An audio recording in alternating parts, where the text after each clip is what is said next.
इसमें सुबह 8 बजे से शुरू हो जाएगी वोटों की गिनती। सभी उम्मीदवारों की किस्मत का फैसला ईवीएम में बंद है। वाज़ेह रहे कि दिल्ली के 11 जिलों में 19 काउंटर बनाए गए हैं।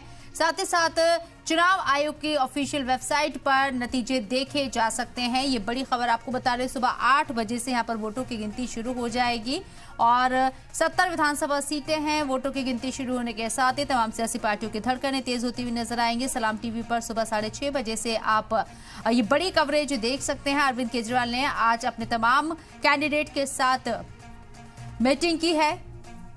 साथ ही साथ आपको बता दें कि यहाँ दिल्ली में यहाँ 19 काउंटिंग सेंटर बनाए गए हैं। चुनाव आयोग की ऑफिशियल वेबसाइट पर भी नतीजे देखे जा सकते हैं, लेकिन पल पल के अपडेट आप तक हम पहुंचाते रहेंगे। सुबह 6:30 बजे से सलाम टीवी पर ये महा कवरेज आप देखना ना भूलें।